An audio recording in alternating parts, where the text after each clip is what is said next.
तो बच्चों इस वीडियो में डिस्कस करेंगे class 9th subject Hindi mid term exam session 2023-24 morning shift के पेपर के सॉल्यूशन को। ठीक है, ध्यान से देखो, प्रैक्टिस कर लो। सबसे इम्पोर्टेंट क्या है बच्चों कि अभी तक आपके जितने पेपर हुए हैं, दोनों शिफ्ट की बात कर रहा हूँ, मॉर्निंग एंड इवनिंग दोनों की, सबके सॉल्यूशन अपलोड है। कमेंट में प्लेलिस्ट की लिंक मिलेगी, ओपन करके देख सकते हो और अपने स्कोर चेक कर सकते हो और फिर से प्रैक्टिस कर सकते हो एनुअल के लिए, क्योंकि इसमें से आपके 10-15 नंबर के क्वेश्चन एनुअल में भी मिलेंगे। ठीक है, तो कमेंट को चेक कर लेना। सीधा आ जाओ क्वेश्चन पर। खंड आ, निम्नलिखित गद्यांश को ध्यानपूर्वक पढ़कर उस पर आधारित दिए गए प्रश्नों के सर्वाधिक उपयुक्त उत्तर वाले विकल्प चुनकर लिखिए। तो आप गद्यांश को अच्छे से पढ़ लेना, डायरेक्ट आ जाओ क्वेश्चन पर। ठीक है, क्योंकि गद्यांश पढ़ने में टाइम लॉस होगा। ठीक है, पहला क्वेश्चन है बच्चों,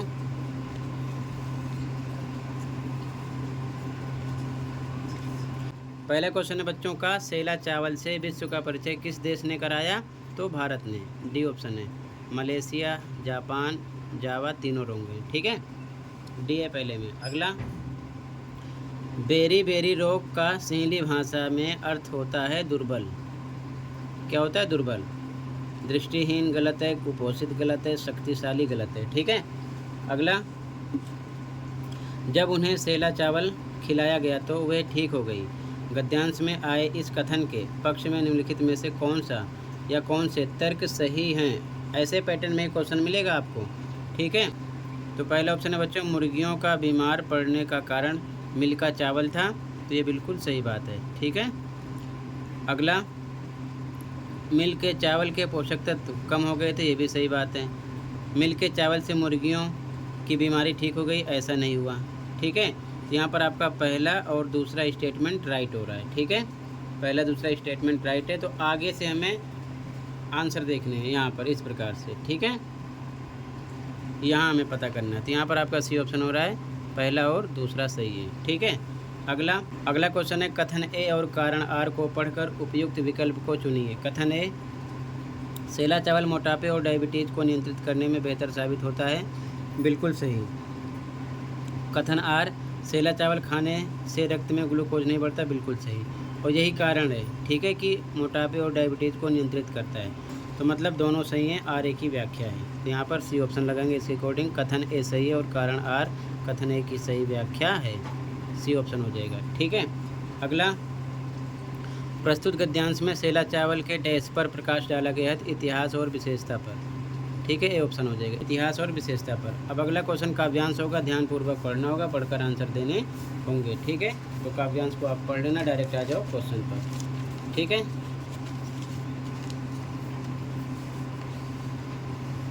पहला क्वेश्चन है, उपवन की शोभा किस बात में है? तो बी ऑप्शन हो जाएगा, रूप और क्यारियों की विविधता में। अगला क्वेश्चन, मिले एक में स्वर हमको है का भाव है सबके विचारों में एकता है। इसका भाव ये है। ठीक है, अगला क्वेश्चन, कथन ए एवं कारण आर को पढ़कर आंसर देना है। कथन ए है, कांटों में मिलकर हम सब ने हंस हंस कर जीना सीखा। ठीक है, तो ये आपका बच्चों बिल्कुल सही है।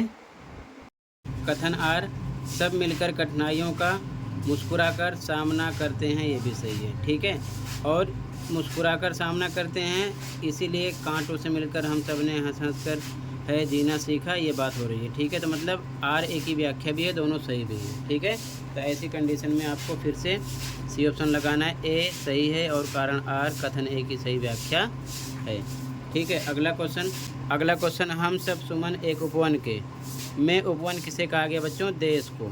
ठीक है, बाकी ब्रह्मांड को, खेत को, जंगल को रोंगे। ठीक है, अगला, अपने गुणों से सबका हित करना कविता की पंक्ति डैश का आशय है तो सबके लिए सुगंध हमारी। ठीक है, ये है आंसर। अगला क्वेश्चन देखो, अब इसके बाद में आपका निर्देशानुसार उपसर्ग और प्रत्यय पर आधारित 5 बहुविकल्पीय प्रश्न मिलेंगे। कोई 4 करने होंगे, मतलब कि उपसर्ग प्रत्यय से रिलेटेड 4 नंबर का क्वेश्चन आपको मिलेगा।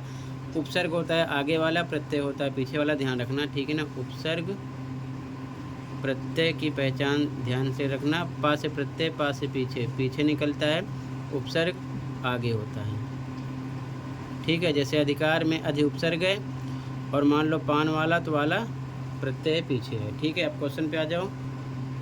भरपूर में उपसर्ग है, उपसर्ग आगे वाला होगा, भर हो गया, बी ऑप्शन राइट हो रहा है यहाँ पर। ठीक है, अगला सुंदरता शब्द में कौन सा प्रत्यय, प्रत्यय लास्ट वाला होता है। सुंदरता लास्ट में आ गया ता, तो यहाँ पर आपका डी ऑप्शन हो जाएगा। ठीक है, अगला पराजय शब्द से मूल शब्द और उपसर्ग अलग कीजिए। तो बच्चों इसको लिख सकते हैं परा प्लस जय, तो उपसर्ग आगे होता है और जो बच गया मूल शब्द हो गया, तो ये हो जाएगा परा प्लस जय MCQ क्वेश्चन में। ठीक है, ध्यान रखना। क्लियर है, आगे देखो ध्यान से, अच्छे से प्रैक्टिस करना।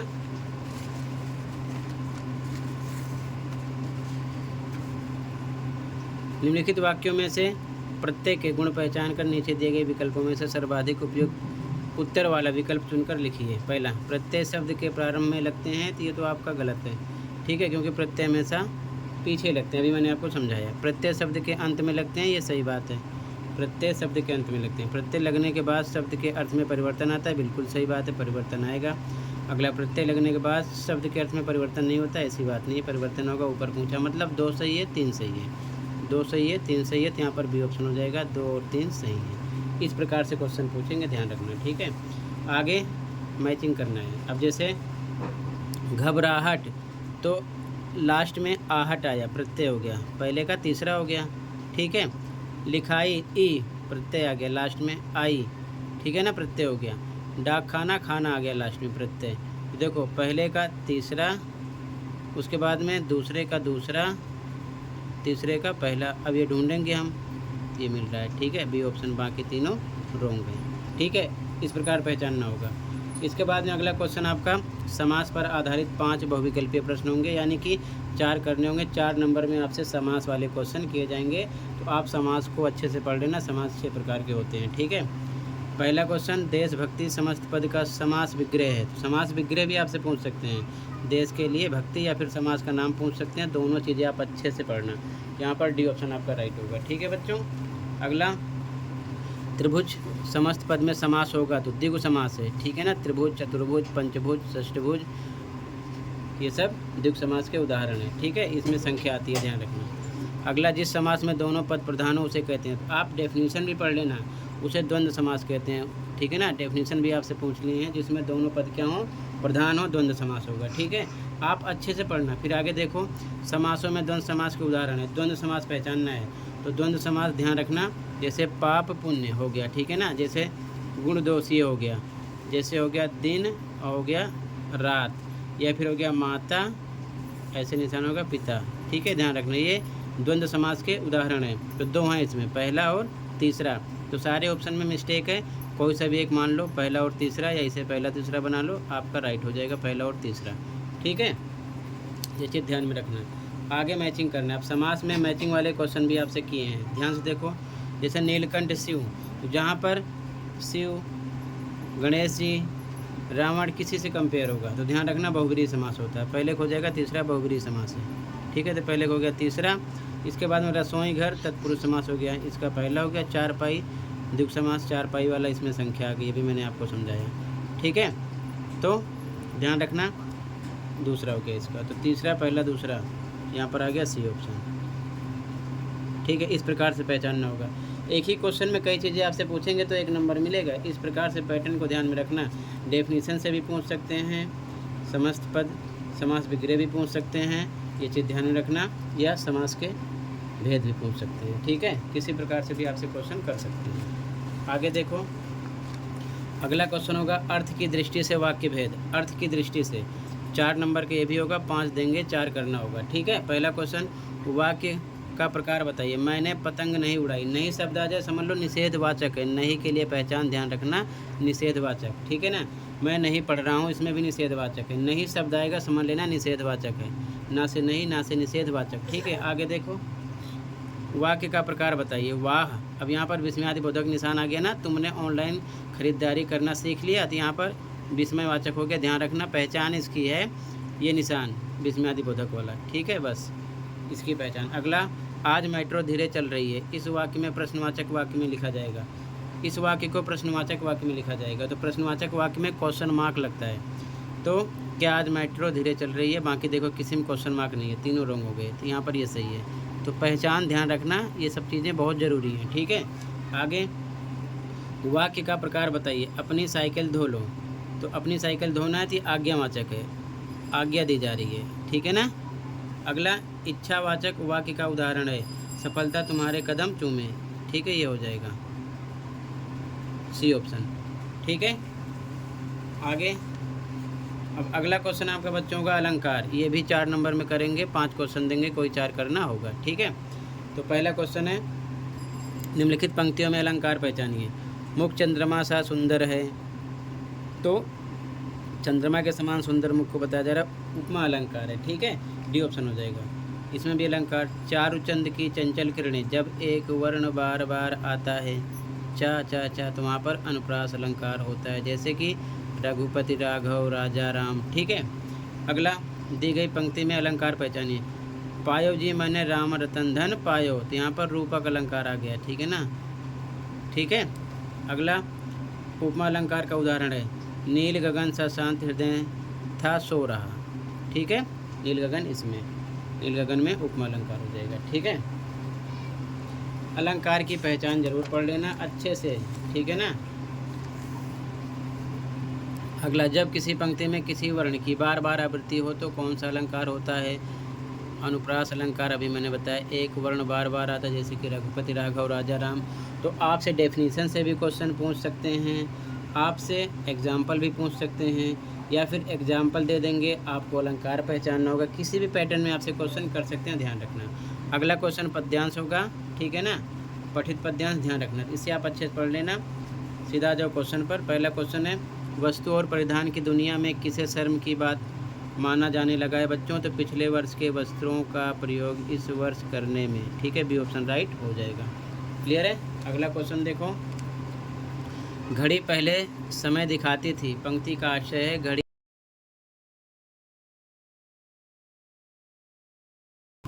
अब प्रतिष्ठा के लिए दाम देकर खरीदी जाती है। अगला 5 सितारा अस्पताल अच्छे इलाज और सुख सुविधा के अतिरिक्त और क्या प्रदान करते हैं? तो दूसरों के सामने गर्व करने का अवसर, ठीक है, ये आंसर हो जाएगा। अगला, अमेरिका और यूरोप के कुछ देशों में मरने से पहले ही अपने अंतिम संस्कार और अनंत विश्राम का प्रबंध कैसे किया जाता है? पैसे चुकाकर, ठीक है। अगला, उपर्युक्त गद्यांश किस पर है? दिखावे की संस्कृति पर व्यंग कर रहा है, ठीक है ना। बाकी ये तीनों रॉन्ग हैं आपके, ठीक है। ग्रामीण जीवन को दिखाता है, गलत जवाब। महंगी वस्तु में खरीदने का समर्थन करती है, गलत जवाब। सस्ती वस्तु में खरीदने का समर्थन करता है, गलत जवाब, ठीक है। आगे,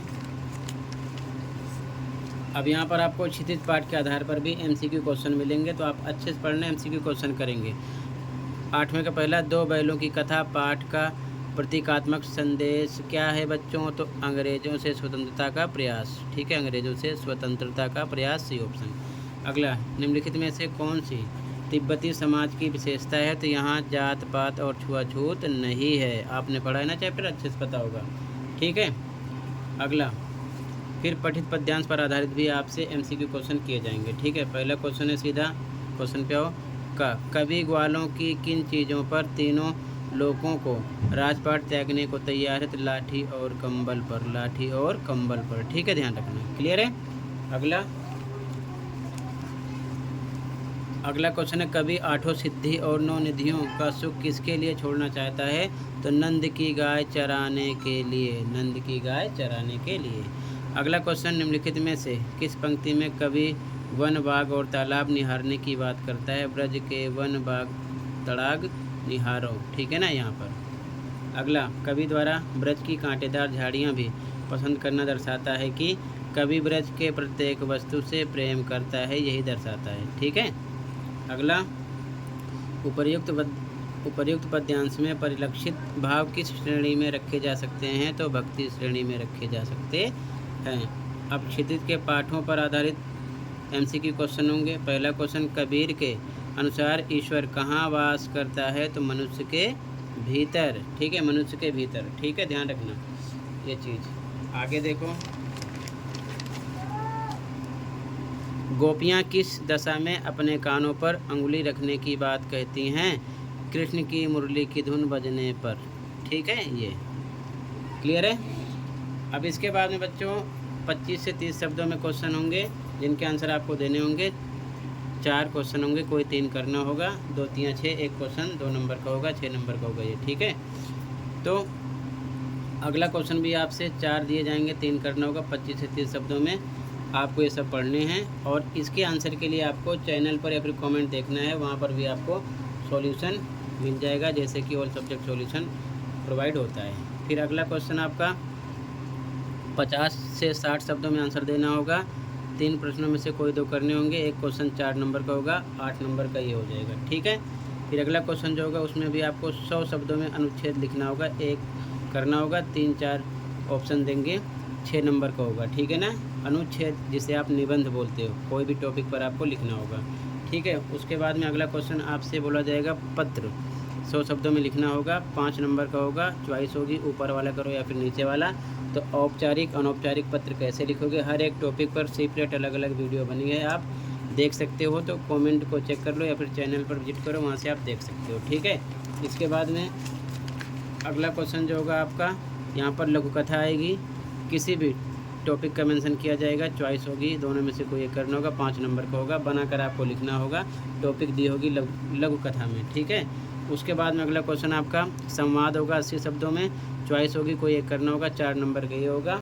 तो संवाद के लिए भी आप चैनल पर विजिट कर सकते हो, वहाँ से आप देख सकते हो, 2 लोगों के बीच में कन्वर्सेशन होती है। तो संवाद का मतलब होता है 2 लोगों के बीच में बातचीत, चाहे टीचर और स्टूडेंट के बीच में हो, चाहे पेशेंट और डॉक्टर के बीच में हो, किसी के बीच में भी हो सकता है, ठीक है। तो संवाद वाली टॉपिक भी मैंने कवर कर रखा है, उसकी वीडियो देख लो, संवाद लिखना सीख जाओगे, जिसे बोलते हैं कन्वर्सेशन, ठीक है। तो ये फॉर्मेट है, ऐसे ही आपको पेपर मिलेगा। आई होप पूरी बात समझ में आ गई होगी। फिर भी कहीं पर कोई डाउट है कमेंट कर सकते हो। बाकी जो पेपर आपके हो गए हैं उनके सॉल्यूशन के लिए कमेंट को चेक कर लो, अपने आंसर चेक कर लो, वीडियो अपने दोस्तों को भी शेयर कर दिया करो। मिलते हैं अगली वीडियो में। Thank you for watching.